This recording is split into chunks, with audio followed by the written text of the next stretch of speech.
The Guild is Maximum Lawyers' community of legal entrepreneurs who are taking their businesses and lives to the next level. As a Guild member, you'll build relationships, be held accountable, and learn strategies specifically designed to get you unstuck and accelerate your plan for growth.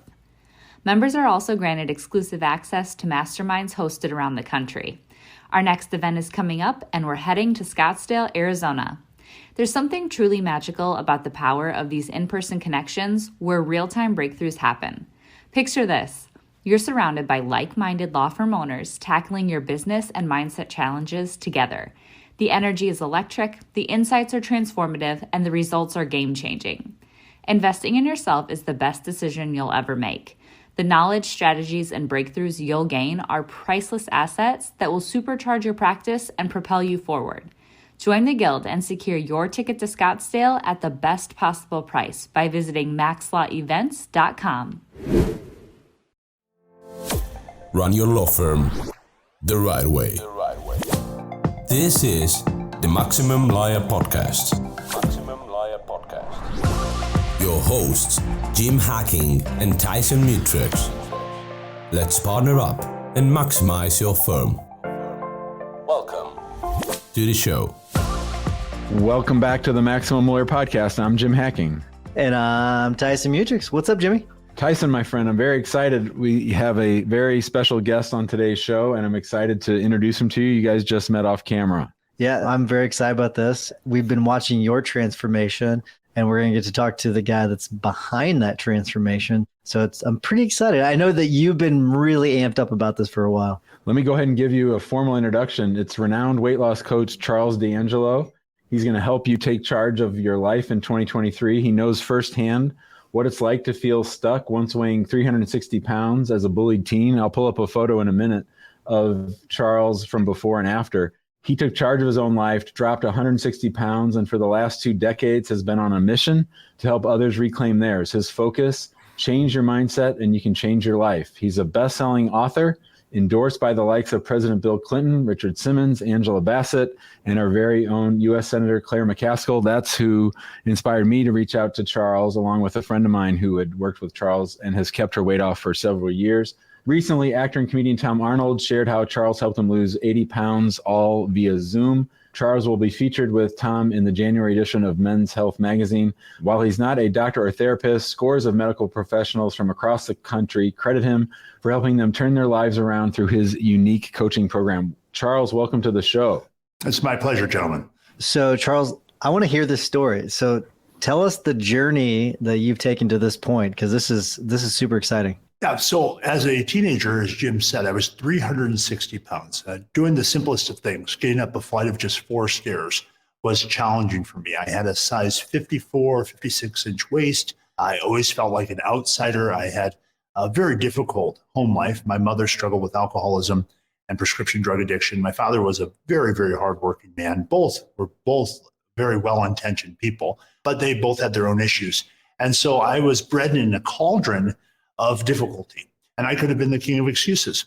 And when I hit 17 years old and I recognized that if my life was going to be different, it was going to be because I was going to be different. It wasn't going to be the circumstances were going to change, or my mother was going to change, or the neighborhood I lived in was going to be different. It was going to be up to me. Only then did my life really start to change. And I made it my mission one day at 17 years old, after going to a gym and being turned away with cash. I went to a local gym. I'd saved up money to join in an effort to make changes, thinking that the gym was a place to really take charge of the issues that I needed to address at that time, thinking that really it was changing my physiology that would change my life. I was turned away because I didn't have a credit card. And I went home and I fell into the bed, just totally upset and despairing, not thinking that change was going to be possible, because I had the courage to actually face my fear, go into a place I was afraid of being bullied and teased, and I was rejected in a sense. And I looked up at the ceiling and tears started coming down my face and cheeks because I was so upset. I felt so lonely. I was just about to give up on my life. And I said to God that if he would just help me become what I call normal, I would commit my life to a life of service. And I never thought in my wildest dreams that I would be used to help other people reclaim their health from their habits in the sense that I have these last 2 decades. Charles, I know that when I reached out to you that I was feeling pretty desperate myself. And can you talk a little bit about what you're able to do with people when they come to you in such desperate straits, and sort of how you help? It really is that mindset shift that we talked about in the introduction. I think that the first thing a person has to do is recognize that their biography doesn't have to be their destiny. That no matter what your history is, no matter what your heredity is, no matter what your background, what your limitations, what challenges you've had, none of those things have to determine how today or tomorrow or next week is going to look. Ultimately, your choices are going to determine those things. But in order to start to shape yourself and shape your choices in a way that actually helps you move forward, you have to know what you're after.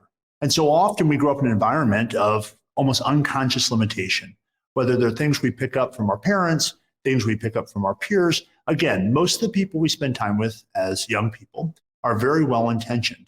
But the things we grow up with leave an indelible imprint on us, whether or not we're aware of it.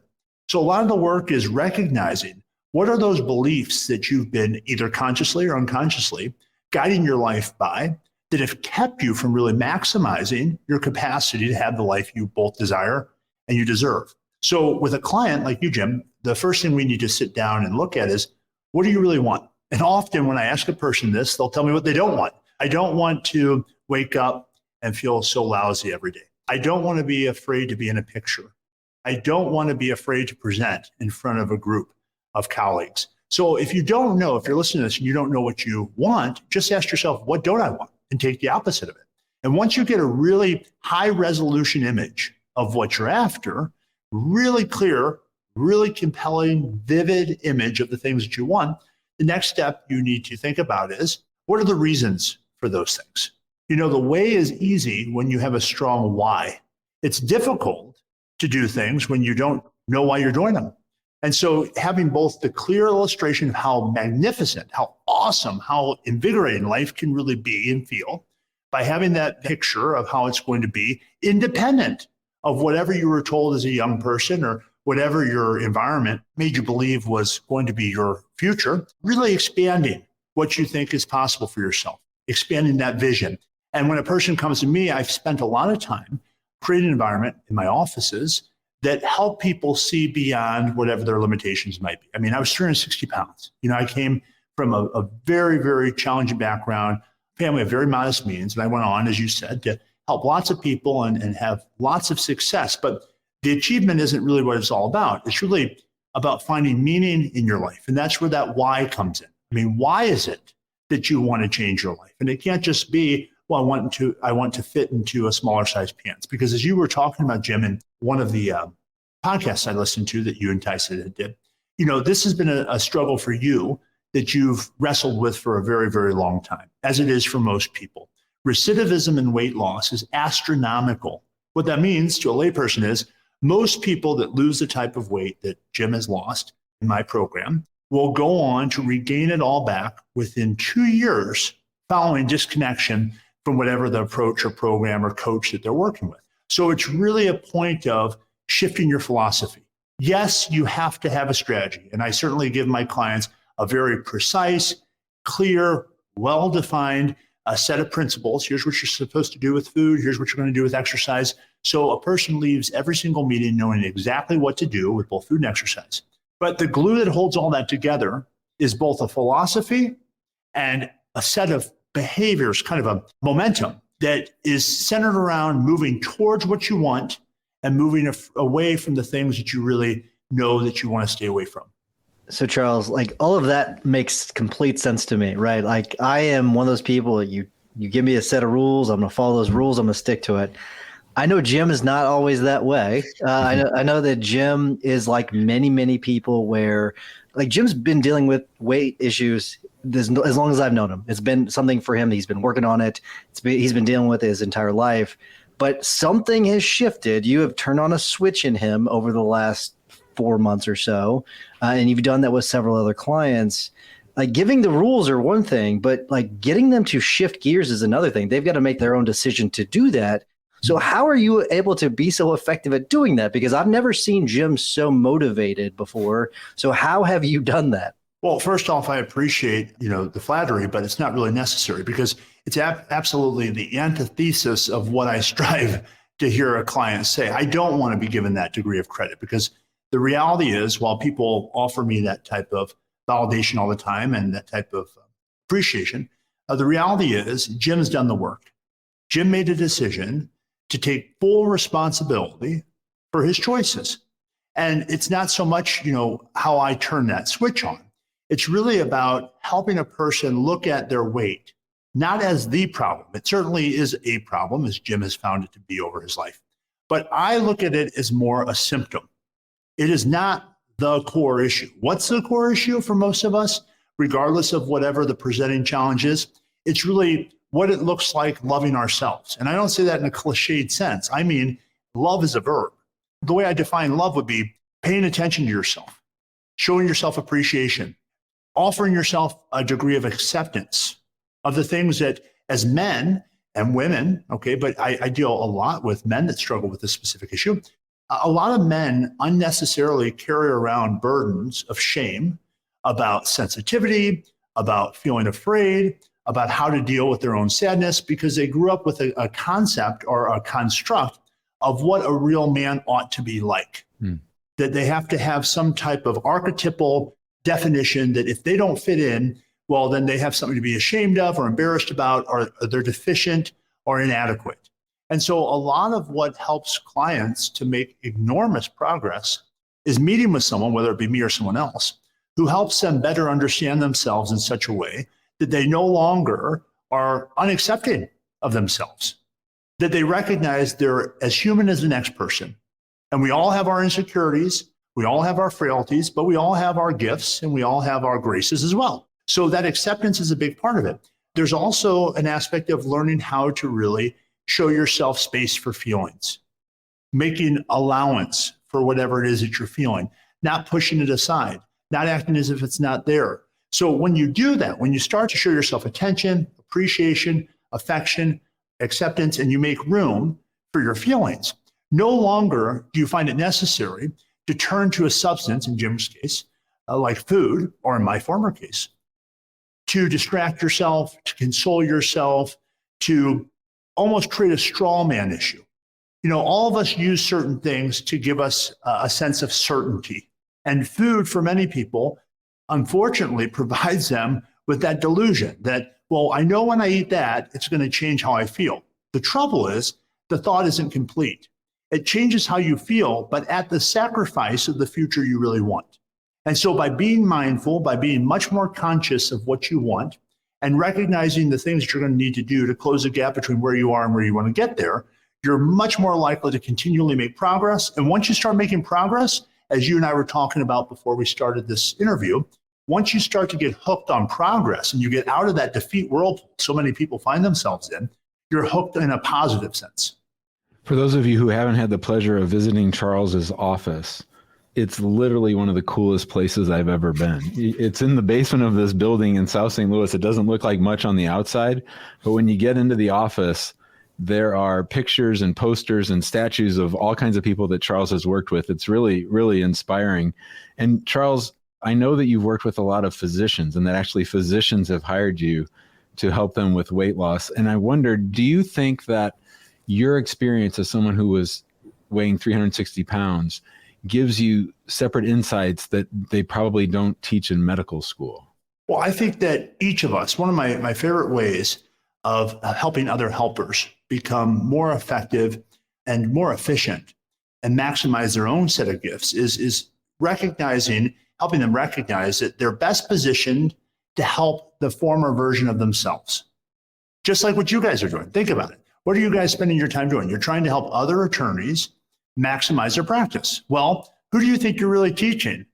Well, you're learning as much as you're teaching. And who you're really teaching is the former version of who you were. I mean, you're trying to educate someone who's tuned into this right now in an effort to expedite their progress and their process. You're essentially collapsing what it might have taken each of you a decade to learn that they can learn in days. And so, yes, of course, my personal experience, having once had the chance to be the king of excuses, gives me unique insight into both the suffering, but also the joy that comes with accepting full responsibility for your life. Giving up the hope And this is a real mature spiritual path to take, giving up the hope that someone's going to start doing for you what only you ought to and can do for yourself. That's what real maturity looks like. That's what being a full adult looks like, is recognizing I'm going to set aside blame. I'm not going to blame my parents for the way my life's turned out. It doesn't mean that in any way you're legitimatizing abuse or you're saying that trauma or anything that was okay. No, it's not at all saying that. It's saying with all that being the case, all those things that have happened to me, the question you start to ask yourself as a healthy adult is, how am I going to move forward? You're no longer trying to change your past. You're saying yes to it. Yes, this happened. And given that, how am I going to move forward? Most of my clients' issues, Jim, aren't around the domain of competence. I deal with incredibly brilliant people, world-leading physicians, people who are high achievers. It's not about competency. It's about learning enough about themselves and their own patterns to be able to be consistent in doing what they know. You know, I'm not stepping over the line here because I listened to you talk about your process with me publicly. And you mentioned that you had started and then you found yourself falling back into old habits. Yep. But it wasn't long after. What did you decide to do? I came back. But what was it for you that made you decide you were worth it? That you decided, I'm going to put myself first again. I'm not going to accept this as permanent defeat. It was you in the back of my head and the things that you had said to me during our time together. And that was that I had lost my focus, that I was looking at outside straw men, as you said, and that I wasn't taking responsibility for myself. In other words, that you had the power to change. For sure. And so I think that that's what makes a difference for people. There is no magic pill. There is no secret to this. It's really about being consistent. As it certainly doesn't sound sexy saying that, but the truth is, if you want change to happen, it's a result of small, good choices over time. And the reassuring part of that is failure is the same way. Failure isn't a person. Failure is an event. So when a person says, well, I'm a failure, no, you're not. Failure is an experience, and it's something that's caused by a series of choices. And if you don't want that to be the case, you need to make certain that you're much more conscious of the choices you're making. And if you need help with that, you seek out someone that can kind of, as I said, collapse the length of time it would take to learn and get the pattern and be held accountable to that to close the gap between where you are and where you want to be. I'm loving all this. Let me ask you something about negative self-talk and how much of this has to do with negative self-talk and changing that, because I have noticed some of the ways that Jim talks to himself and talks about himself, and it's been much more positive over the last few 3 to 4 or 5 months. Mm-hmm. And really, honestly, Jim will probably tell you he's had a shift in his mindset over probably the last 5-6 years, just kind of the way he approaches things in general. He's much calmer person, but I've noticed more positive self-talk. So how much of this has to do with some of that negative self-talk, though? A lot of it, because you have to think about what is it that influences your choices. It's not just what's available to you. I mean, we all have impulses every single day. None of us can hope to eliminate the impulses that would drive us to destruction. But we have to become mature enough and have enough reverence for who we are as people and enough love for ourselves to be able to notice those impulses mindfully, not judge ourselves as bad people for having them. And while we admit them to ourselves and we allow ourselves to acknowledge them, we act in spite of them. So you might have thoughts that would lead you down a path of totally sabotaging whatever efforts you're striving to make. We all have that part of ourselves. We never get rid of that part of ourselves. The work is learning how to acknowledge that part of yourself as a very vital, critical aspect of who you are as a person, not trying to eliminate it, but rather embrace it.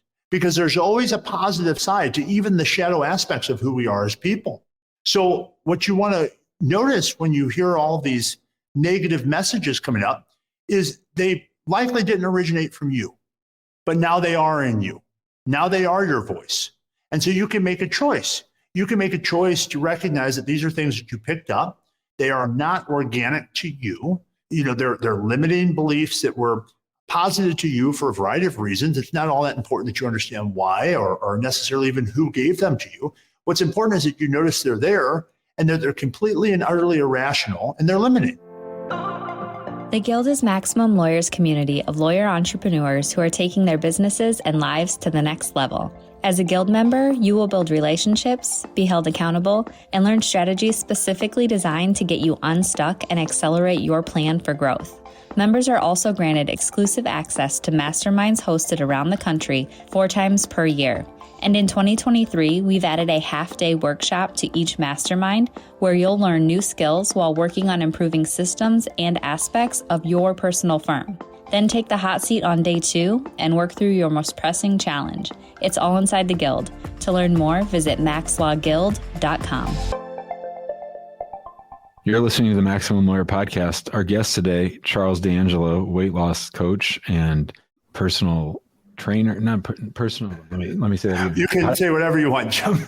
Yeah. So Charles helps people fix their shit. I'll say that, including me. And Charles has helped me lose 75 pounds in the last 4 or 5 months. And I want Charles to say that you're a fair coach and a tough coach. And there are times where I say things to Charles that I believe to be true. It might be some of those self-limiting beliefs that Tyson was mentioning. And you'll sit there and look at me and you don't say anything right away. You process it. And then you often say things like, is that true? Or I'm not sure about that. Or you restate or reframe what I'm saying. From a coaching standpoint, what's your philosophy as far as that interaction that you have with people like me when they are saying things that might be a little bit kooky, as you said? I don't think anything that you've ever said to me, Jim, or anything that any client says to me is kooky, first off. I think that it's really important that we give ourselves an opportunity with someone that we trust, someone that we believe is objective, someone we believe and have experience to reinforce a belief who's non-judgmental, who's there in an effort to serve the healthy part of ourselves, that we let ourselves hear what we're actually thinking. I think that's critical. You know, it's been often said, sanity is best outsourced. We all can get into our heads very easily.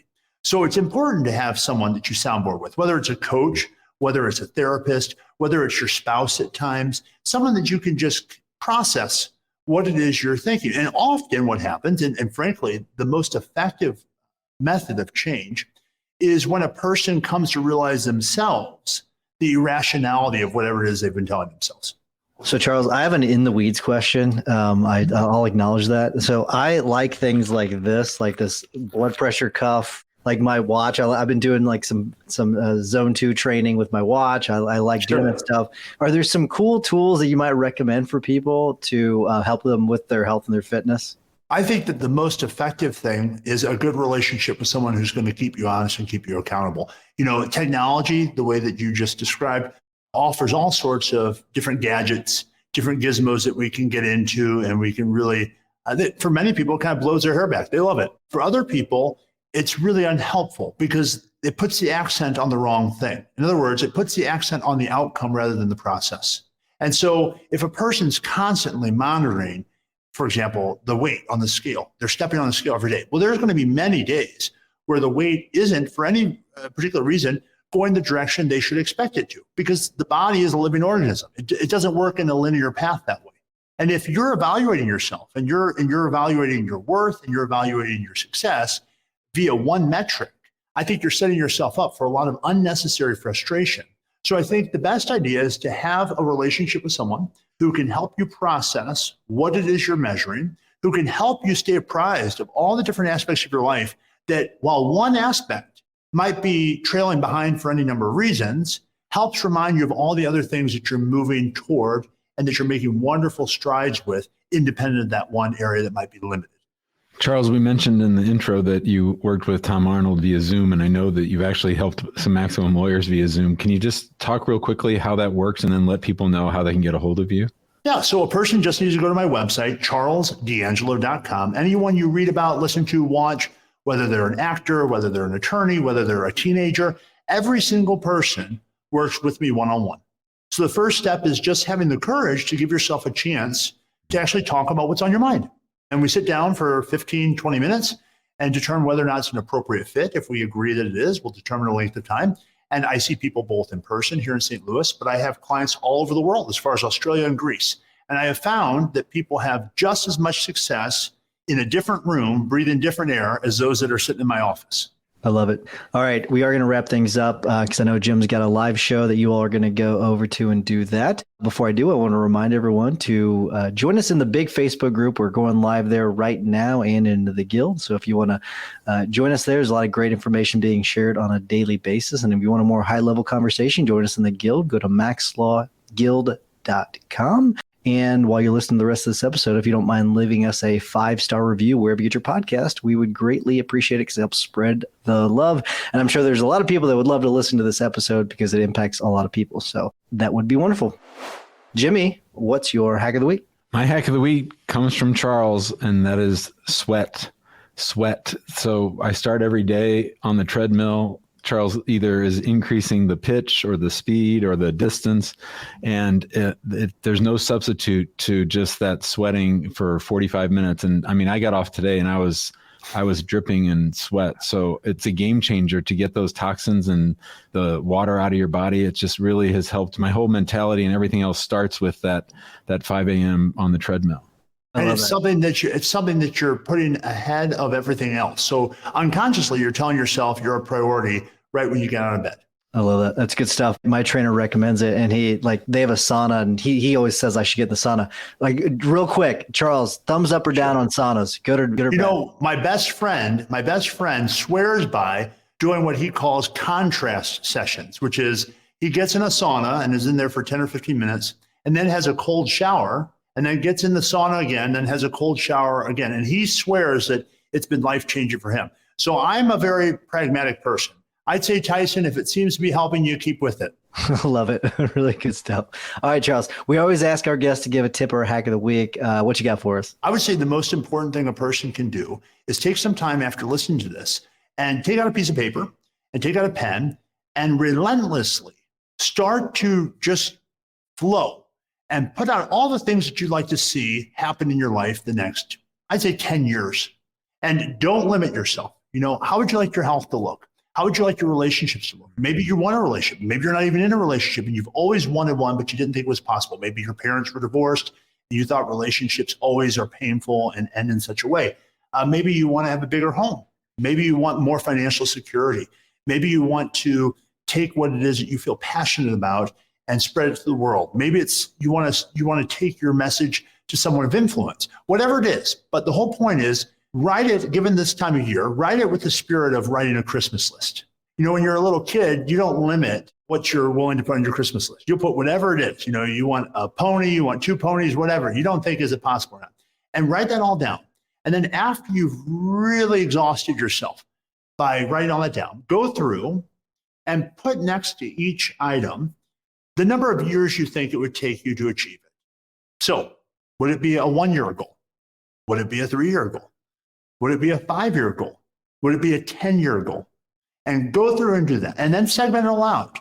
And once you do that, you've created and taken the first step of a vision for yourself that you can start to work toward. I think so many people are going through life without a specific aim. And if you start to define your aims, you're going to find that your brain will sort reality in such a way to move you in the direction of the thing you're focused on. The key is having a well-defined focus. And I'd also encourage people to feed their minds as much as you guys both do and I do. Reading is a lost art. There are people who've spent their life being successful and being wonderful, wonderful contributors to society. And they've synthesized everything into a book that you can buy or get for free at the library. So I would say start reading. If there's someone you really admire and someone you really aspire to be like, you can have a conversation with them in a sense by reading their work. Those 2 things would be wonderful steps in moving towards a brighter future. I love it. Really good stuff. Great advice. For my tip of the week, I'm gonna go back to my watch for a second. So cover your ears for a second, Charles. And in the interest of health, I'm gonna give a tip for when it comes to health. So I've been kind of getting into this zone 2 training lately, and so it's really interesting to me. But I stumbled whenever I was going on for a run a few nights ago. I noticed that on the Apple Watch, when in the fitness app, you can actually turn your dial whenever you're running, and it shows you what zone you're in whenever you're running, and it's really cool. So it allowed me to stay in zone 2. Now, are there some glitches in it, some flaws in it? Yeah, it's not as great as one that you'd wear on your chest, but still good enough, and I really like it. So if you're into running and if you want to do some zone 2 training, it's pretty cool. So I highly recommend it. So very good stuff. Charles, thank you so much for coming on. This has been really, really good. Thank you for working with Jimmy. He's been a lot healthier, a lot happier, I've noticed. And so helping out, thanks for helping out my friend. I'll say just that it's been a huge boost to him. So I really appreciate it. You're welcome. My pleasure, guys. Thanks, guys. See you guys. Thanks for listening to the Maximum Lawyer Podcast. To stay in contact with your host and to access more content, go to MaximumLawyer.com. Have a great week and catch you next time.